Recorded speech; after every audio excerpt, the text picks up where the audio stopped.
उत्तर प्रदेश के साथ साथ भारतीय जनता पार्टी द्वारा मुरादाबाद के पंचायत भवन में प्रबुद्ध सम्मेलन कार्यक्रम आयोजन किया गया। मुरादाबाद के पंचायत भवन में आयोजित इस कार्यक्रम में केंद्रीय मंत्री ने पहुंचकर सभी को बधाई दी और लोगों को सम्मानित करने के साथ साथ कहा कि भारतीय जनता पार्टी ने देश को हमेशा आगे बढ़ाने का काम किया है। मुरादाबाद शहर के सिविल लाइन स्थित पंचायत भवन में प्रबुद्ध सम्मेलन कार्यक्रम के मुख्य अतिथि केंद्रीय मंत्री भानु प्रताप सिंह वर्मा, विशिष्ट अतिथि कैबिनेट मंत्री चौधरी भूपेंद्र सिंह, नगर विधायक रितेश गुप्ता, जिला पंचायत अध्यक्ष डॉक्टर सैफाली, महापौर विनोद अग्रवाल ने संयुक्त रूप से दीप प्रज्वलित कर कार्यक्रम की शुरुआत की। इस दौरान आयोजित समिति द्वारा सभी अतिथियों का फूल मालाएं पहनाकर स्वागत किया गया और कहा गया कि भारतीय जनता पार्टी हमेशा प्रबुद्ध वर्ग के लोगों को सम्मान देने के साथ उनके मार्गदर्शन में आगे बढ़ने का काम करती है। कार्यक्रम को संबोधित करते हुए कार्यक्रम के विशिष्ट अतिथि कैबिनेट मंत्री चौधरी भूपेंद्र सिंह ने कहा, और इस प्रबुद्ध कार्यक्रम के माध्यम से माननीय मंत्री जी आपके बीच में जिस प्रकार की परिस्थिति है उस परिस्थिति में हमारी आपकी,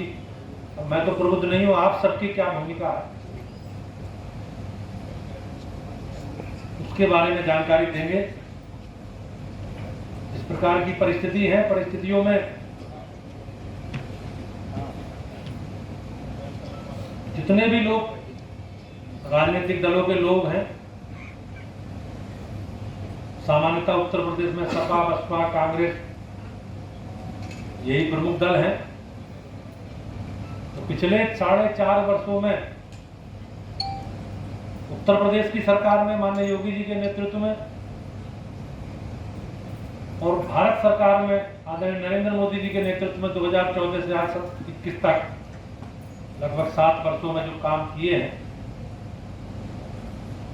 और जिसके कारण आज देश की दुनिया में हमारे देश की छवि बेहतर हुई है, देश को गंभीरता से लेने वाले लोगों की संख्या बढ़ी है और उत्तर प्रदेश की सरकार में माननीय मुख्यमंत्री जी के नेतृत्व में बिजली, पानी, सड़क, शिक्षा, स्वास्थ्य और कानून व्यवस्था और महिलाओं, हमारी बहनों के मान सम्मान से जुड़े, सुरक्षा से जुड़े जो विषय हैं उन पर प्रभावी रूप से काम किया है। जैसा कि सब लोग जानते हैं कि आज उत्तर प्रदेश कारोबारी दृष्टि से, व्यापार की दृष्टि से, सुरक्षा की दृष्टि से, विकास की दृष्टि से बेहतर राज्यों की श्रेणी में सम्मिलित हुआ है। इसके लिए मैं प्रदेश के माननीय मुख्यमंत्री जी का अभिनंदन करता हूं, धन्यवाद करता हूं। जिसके बाद कार्यक्रम को संबोधित करते हुए कार्यक्रम के मुख्य अतिथि केंद्रीय मंत्री भानु प्रताप सिंह वर्मा ने कहा, अब आपने देखा 2019 के चुनाव के बाद किस तरीके से जो घोषणा पत्र में भारतीय जनता पार्टी के नेताओं ने जो वादा किए थे वो सरकार धीरे धीरे उन्हें पूरा करती चली जा रही है। 370 धारा जिसके बारे में कहा जाता था 370 धारा जिस किसी ने भी छुई वो जलकर राख हो जाएगा, उसमें 11,000 का करंट बह रहा है। आप सब लोगों ने देखा 2019 के चुनाव के बाद जब पहला ही सत्र प्रारंभ होगा किस तरीके से 370 धारा समाप्त कर दी गई। अब विशेष रूप से युद्ध वर्ग के साथ कुछ हमारे कार्यकर्ता भी बैठे होंगे, उनका भी सोचना होगा कि 370 धारा तो कश्मीर में थी, ये मुरादाबाद में क्यों कह रहे हैं। मुरादाबाद में मैं इसलिए कह रहा हूं क्योंकि ये देश में जो हमारा कानून है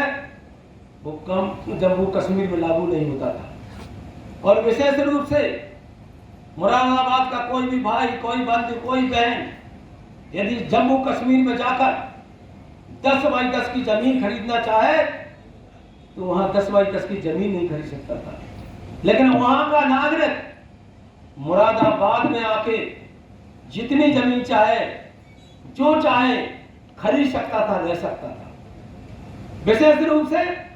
अगर वहां की बेटी मुरादाबाद में आके किसी यहाँ के नागरिक से शादी कर लेती है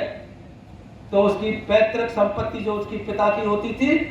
उसमें उसका अधिकार समाप्त हो जाता था। यदि उस बेटी की शादी पाकिस्तान के किसी नागरिक के साथ हो जाती थी तो वो पाकिस्तान का नागरिक जिसके साथ उस बेटी की शादी होती थी, जम्मू कश्मीर की लड़की की शादी होती थी, वो पाकिस्तान का नागरिक जम्मू कश्मीर का नागरिक बन जाता था। और जम्मू कश्मीर का नागरिक बनने का मतलब सीधा सीधा कि जम्मू कश्मीर का वो नागरिक बना तो वो मुरादाबाद इस देश का नागरिक बन गया। देश का नागरिक जम्मू कश्मीर का नागरिक नहीं बन सकता था, लेकिन पाकिस्तान का नागरिक देश का नागरिक बन सकता था यदि उस बच्ची के साथ शादी कर ले। अगर इस पर बोलूंगा तो बहुत समय लगेगा। विशेष रूप से यही सारी चीजें थी जिसके लिए हमारे देश के नेताओं ने कहा था कि हमारी केंद्र में सरकार बनेगी तो 370 धारा हम समाप्त कर देंगे, और उन्होंने 2019 के चुनाव के बाद पहले ही सत्र में 370 धारा समाप्त कर दी।